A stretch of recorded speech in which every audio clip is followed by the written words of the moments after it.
Hello, my dear friends. How are you doing? Hope you are having an amazing day and not having to deal with drama. Ready for new stories I have for you today? Let's go to the first one. And don't forget to listen to the end of the story, guys, to hear my insights. Enjoy the stories, and don't forget to like and subscribe. And of course, don't forget to leave a comment. I, 18 male, lost my mom 2 years ago to a long battle with cancer. It was a devastating loss, and my dad, 50 male, and I were both heartbroken. For a while, it was just the two of us, trying to pick up the pieces and move on with our lives. My mom had left me a significant inheritance, including her savings, some investments, and our family home. A year after my mom passed, my dad met Mary, 45 female, a widowed woman with 2 children, Emily, 16 female, and Jake, 14 male. Things moved quickly, and before I knew it, they were married, and Mary and her kids moved into our home. At first, I was hopeful that this new family dynamic could help us heal, but soon it became apparent that my dad was so focused on being a father figure to Emily and Jake that he started to neglect me. My dad went out of his way to make Emily and Jake feel welcomed and part of the family, which I initially appreciated. However, it quickly escalated into outright favoritism. He would spend excessive amounts of time with them, taking them on special trips, buying them expensive gifts, and attending all their school events. Meanwhile, I felt increasingly sidelined. My accomplishments were brushed off, and any time I tried to spend with him seemed like a burden to him. Things hit a boiling point when my dad came to me with a request that felt more like a demand. He insisted that I share my late mother's inheritance with Emily and Jake so they would feel more like part of the family. He argued that it was only fair and that my mother would have wanted it this way. I was floored. The inheritance was all I had left of my mom, and it was meant to secure my future, including my college education. When I refused, my dad exploded in anger. He accused me of being selfish and not caring about our new family. He even went as far as to say that if I couldn't support his decision, then I wasn't welcome in the house. The next thing I knew, I was being kicked out of my own home. With nowhere else to turn, I moved in with my maternal grandparents. They were furious with my dad and supported my decision to keep the inheritance. They couldn't believe the man who had once been a loving father could act this way. Life with my grandparents was stable, and I finally felt like I could breathe again. However, the situation with my dad continued to deteriorate. He barely contacted me, and when he did, it was usually to guilt trip me about not sharing the inheritance. Fast forward 4 years. Out of the blue, I received a call from Mary. She informed me that my father had fallen seriously ill, and she claimed it was my responsibility to come back and take care of him because I took all the family money. I was shocked and torn. Despite everything, I felt guilt and a sense of obligation. After all, he was my father. But I couldn't ignore the memories of how he had treated me, how he had favored his stepchildren over me, and how he had kicked me out when I refused to share my inheritance. Reluctantly, I went to see him. The once strong and confident man I had known was now frail and weak. He was lying in bed, looking pale and exhausted. When he saw me, his eyes filled with tears, and he reached out to me. "I'm so sorry," he said, his voice breaking. "I was wrong. I should never have treated you that way. I let my need to please Mary and her kids blind me to what really mattered. Please, forgive me." I stood there, emotions swirling inside me. The apology I had longed for had finally come, but it didn't erase the pain and betrayal I had felt. The years of neglect, the unjust demands, and the trauma of being kicked out of my own home were still fresh in my mind. "I appreciate the apology," I said slowly, "but I can't forget what happened. I can't just erase the memories of the pain you caused me. You chose them over me, your own son, and now you're asking me to take care of you when they won't." His face crumpled, and I could see the regret and sorrow in his eyes. "I know I don't deserve it, but I'm asking you to give me a chance to make things right." I took a deep breath. "I hope you recover, Dad, but I can't be the one to take care of you. I've built a life for myself despite everything, and I need to protect that. I hope you understand." With that, I left, feeling a weight off my shoulders. I knew I had made the right decision for my own well-being, even if it meant walking away from my father once again. So, Reddit. Am I the a-hole for refusing to share my late mother's inheritance with my step-siblings, and for not taking care of my father after everything he put me through? OP's father tried to manipulate OP into giving up his inheritance. It's not OP's responsibility to take care of him now that he's sick. especially after the way he treated OP. Mary and her kids sound incredibly selfish and only concerned with their own comfort. OP's dad made his bed, and now he has to lie in it. OP did the right thing by protecting himself and his mother's legacy. As someone who has been a caregiver, I can tell you it's incredibly demanding and emotionally draining. You need to be in the right mental space for it. Given your history with your dad, it's completely understandable that you can't take on this role. Not the a-hole. Not the a-hole. Your mother's inheritance was meant for you, and your father's actions were a breach of trust. Legally, you have no obligation to share your inheritance or take care of your father. If he needs care, there are professional options available. You're doing the right thing by focusing on your own life. It's heartbreaking that you had to go through this, but it's not your responsibility to fix the mess your father created. He made choices that led to this outcome. Your decision to prioritize your mental health and future is valid, not the a-hole. I've been best friends with Chelsea since we met through mutual friends 5 years ago. We instantly clicked and soon enough became sister-like. She was there when I met my husband, and she was my maid of honor at our wedding 3 years ago. Now, Chelsea knows how much I've been wanting a child. I grew up with 6 siblings, and I loved every second of it. My husband and I want 3 children. When I told Chelsea I was pregnant, she was completely ecstatic. She instantly began calling herself Auntie and went baby clothes shopping insane when I told her it was a boy. I think Chelsea is going to be the perfect aunt for my son. Originally, we wanted to name him Benjamin, but it is just a name we both liked, but we weren't sure yet. I am 7 months pregnant now, and unfortunately, my husband lost his grandfather, Adam, 2 weeks ago. He was very close to him, as was I. He was the first family member we told about our son, and was our biggest supporter when we moved into our own home. We truly loved Adam.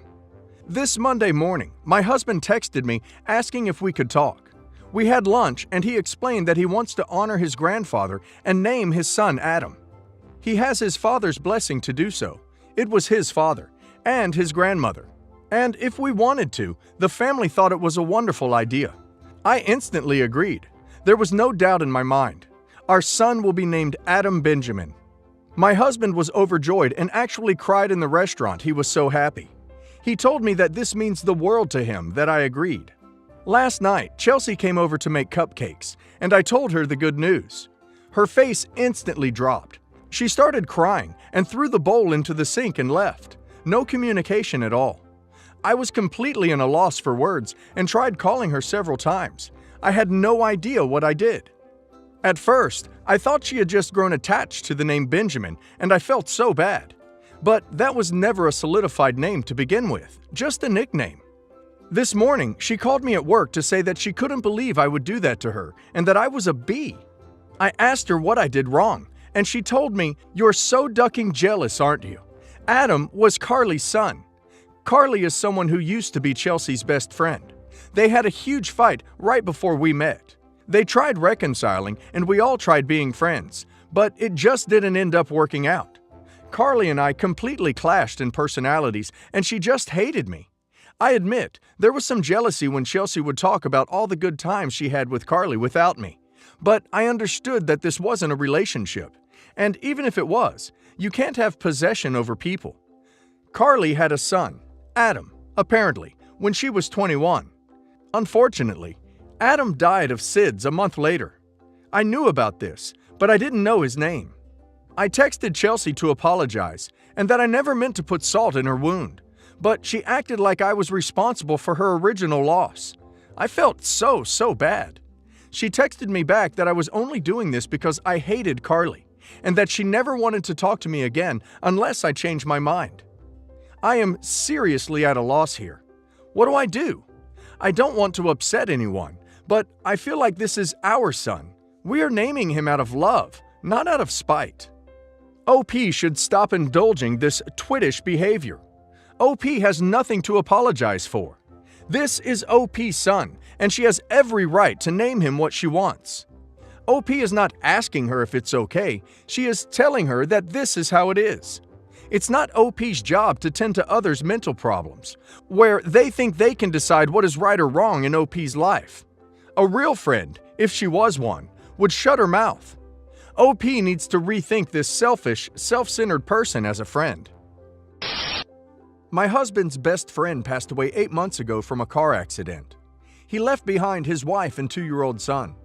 He and my husband were like brothers. They were very close, and this loss impacted my husband. He'd keep saying that he lost his brother and a true friend. To be frank, he was dealing with so much grief and sorrow, and no longer had interest in doing certain things. He, however, kept visiting his friend's widow regularly to check in on her and her son. I know her, and she's a decent person, and I cannot imagine what she's going through. I have so much empathy for her and her son. My husband started going over to her place a lot. He'd bring food and stuff and check on her and her son often. He, at first, was very open and honest with me about wanting to help his friend's widow with whatever he can. And I understand why he felt this way. But I noticed that he's purposely skipping work and family events to go visit her. He still called to tell me that he was at her place. This started affecting our lives majorly. I sat him down and talked about what's going on. He kept saying he felt he wasn't doing enough. I told him to take it easy, and he's done his best to support his friend's widow in this difficult time. I asked him to regain focus on work and other important things in his life.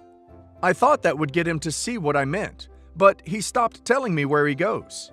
He started lying about where he was, lying about saying he was at his brother's house, and his brother would then say, no, he wasn't. So I knew he was lying and was probably at her place. I had a strong feeling that something was wrong. He let me use his phone and had nothing to hide. To my surprise, her number was no longer in his phone. There were no calls or texts, which was weird because he'd usually call to check on her. I asked about that, and he said he no longer has her number. But I accidentally discovered another phone hidden in his car and saw that they've been exchanging texts and phone calls. The text felt intimate, though they weren't sexting, but they felt very intimate. Most of the phone calls were over 15 minutes long, and most of them had her crying and my husband saying nothing, just breathing. The sound of his breath was loud enough for me to hear. I felt so much confusion and discomfort. I knew that there was something going on between them. I had many questions I wanted to ask him. I couldn't wait till he got back to the car to confront him with what I found, but for some reason, I waited for days. I wasn't acting myself, and my husband noticed something was wrong but never asked me. He came to me by himself and said he knew I knew something was up. He sat in front of me and started crying, swearing that he has been respectful of his friend's widow's boundaries and always considered her like a sister to him. From what he said, I felt like something happened between them, but he only talked about the messages and calls they shared and explained that it was her who kept reaching out to him, and he didn't want to make her feel like she was alone when they both suffered the same loss. He said he also knew how I'd feel about the constant calling, so he got another phone for the purpose of comforting her during this time, without causing issues in our relationship. But he already did. I told him this was not him confronting her, and those texts felt uncomfortably similar to an emotional affair. He insists that I got it wrong, and he swore up and down that nothing happened between them, and that he'd never betray his brother by even looking at her other than being a sister to him. He didn't say he was worried for our relationship, just that he'd never betray his friend. I couldn't determine if he was telling me the truth, but what he was saying contradicted what was on his phone. He brought the phone and deleted everything in front of me. He said he will no longer have contact with her, and asked me to forget her. So what? I'm supposed to forget that this even happened just because he said he will not be talking to her again? He kept asking, "What else do you want me to do?" in a loud tone, and we eventually had an argument and he left at 10 p.m. I've been an absolute mess since then, and he hasn't stopped texting me to apologize for his outburst and his previous behavior. He kept saying he loves me and that he'd never think of hurting me, then talked about his deceased friend. I can't help but feel I lost trust in him after what he did, no matter what his intentions were. OP needs to tell him to get therapy for the loss of his friend. He lost someone close to him, but from his actions, looks like he might also lose OP and his marriage. It's okay to support a friend, but not to the detriment of their marriage and his life. It's possible something happened between them, especially if they're both suffering and bonding over the same loss. If OP knows this woman, she should sit down with her and OP's husband, sort this out, and come to an understanding. OP should not let this rest, because it won't just go away. He won't forget about her, and neither should OP. Sorry guys, there's no update for this story. My mother was in the process of divorcing my father when she died. She was battling an aggressive cancer for a year and a half. 6 months into the ordeal, my father had a blow-up during his birthday, telling her he could not believe she couldn't put on a happy face for just one day. He quickly moved out of the house and rented a place where he took his business trips. My mother was in denial until somebody close to her told her that they saw my father firsthand out and about kissing another woman. She filed for divorce 1 month before her death, and my father went public with his new girlfriend, 27 female. After she died, my father came to the house with a family friend and made a huge scene, crying and saying they had a good marriage and family. As the husband of the deceased, most people expected him to plan the funeral, but conversations with him usually turned to preparing the house for sale and dealing with the estate that he expects to get as the husband. He and his girlfriend moved into the house, and finally he said that me and my mother were the event planners in the family, so it would be better in my hands, and he gives me full right to do as I think best. He also said he wanted no events at their place because his girlfriend is a germaphobe about where she lives. I ended up doing all the work with my grandmother, aunt, and my mother's best friend. When I sent him the formal notification about when and where we would be holding the memorial, he asked why there wasn't one addressed to his girlfriend, and then showed me screenshots of chats where both he and his girlfriend were criticized. All the people who have put love into my mother's funeral think it's inappropriate for the man my mother loved for her whole life to be sitting next to a new girlfriend. In addition, my father and his girlfriend are nicknamed Couple Club Molly by everyone in our circle under 40 because of how much PDA they show whenever they are out together. Her always sitting on his lap, making out, keeping their hands in inappropriate places. When I tried to gauge if my father would consider tapering off the touching and rubbing up against each other, sharing a seat, they've been known to do, he denies remembering one time they've even kissed in public, and says that he can't help but think I want to dictate how he grieves, and that you can't expect someone who's been cruelly touch-starved for like 2 years to accept that state of affairs. He says, invite both of us, or I assume you're not inviting me. My father never used to be like this. He used to be very affectionate and gregarious, but now everything that's so charming about him is worse than glib. My main concern is my grandmother, who has been suffering heart palpitations since we lost my mother, and the stress of dealing with drama or reminders of my father cheating is too much for her. Should I leave the ball in my father's court and let him decide what he wants to do? Or should I bite the bullet and formally invite his girlfriend? I have spent nearly all of my own money on this funeral, and my father contributed a total of $100. It very much sounds like he wants to play the part of the grieving husband while also showing off a young girlfriend. He's being very immature and selfish. OP should not invite her. Not sure why she'd even want to be there, considering the circumstances. And OP should be prepared to deal with things if he decides to show up with her. OP should have some sort of contingency plan for that. My husband and I have been together for 4 years. This is his second marriage. He was divorced when I met him and moved to my hometown for work. Honesty is an important factor in our marriage.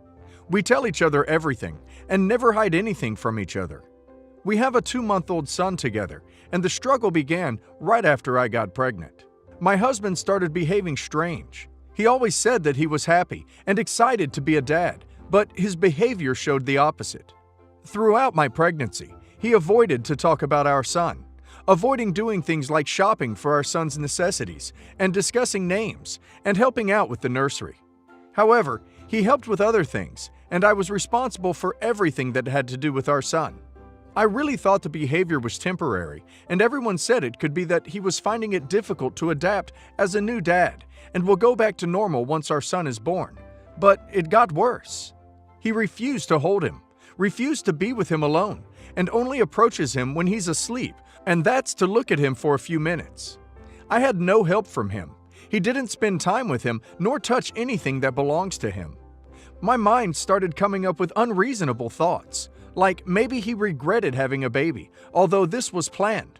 Or maybe, I don't know, so many thoughts, and it made me feel this just isn't normal behavior. He'd literally go out of his way to avoid being with our son. He hasn't held him since he was born. There's no bonding going on whatsoever. I've talked to him many times about it, and all he said is that he is being too worried, overprotective of him. I suggested therapy, but he refused, saying he just needed time to get rid of the stress. So there was an accident where I had to go to the pharmacy and asked my husband to watch our son, not feed him, not change him, just watch him till I get back in 30 minutes. I got home and discovered that my husband was gone. I was livid. I called him and he lied, saying he had work. I got into a huge argument with him for leaving our son alone in the house, only because he clearly tried to avoid being a responsible dad for just 30 minutes. He explained this wasn't the case, but I didn't believe him. His sister came over and sat me down to tell me that my husband wasn't being neglectful on purpose, but he's struggling with the loss of his 6-month-old daughter who died in an accident caused by him. She swore it all was an accident, but my husband kept blaming himself for it. I was dumbfounded. I did not know he had a daughter with his ex-wife. I never saw any signs indicating he had a daughter. I know that he's divorced, but never told me about his deceased 6-month-old daughter. And it's probably the reason he's divorced, because he claimed it was because of infidelity. It was too much for me to handle. I felt like he'd been lying to me about many things and caused me so much stress and hardship, on top of what I have already been dealing with. I wanted some space, so I took our son and went to stay with my mom. Her reaction was major. She criticized my husband at every turn, called him a liar and a manipulator, and told me to leave him. He's got major issues besides he's not safe nor mentally stable to be around our son, since he already caused his daughter's death. She told me to focus on my son and do everything I can to protect him, despite the fact it's his own dad she was talking about. I haven't heard from him since I left the house, but his sister is in contact with me. And so far, we've talked few times about my husband's deceased daughter. I'm not gonna lie, I truly felt uneasy. The fact that the accident was caused by my husband's recklessness is so concerning. I told his sister how I really feel about him now, and that I can't let anything happen to my son, especially after what my husband did. It's too hard for me to say that I don't trust my husband. I asked her and his family for some time, but they kept saying I can't keep his son away from him, and he has every right to see him. I feel like there's a ton of pressure being placed on me on top of what I'm already dealing with right now, and his family keeps criticizing me for my stance. I could be acting cruel towards my husband's trauma. He's clearly struggling, and I have no doubt that he loves our son and would never hurt him, but his behavior is causing me to be concerned. He physically removed himself from being near his son. OP is not keeping him away. He's done that already. This whole thing is terrifying, and I think OP should consult an attorney ASAP. Clearly, OP's husband has issues he needs professional help to resolve.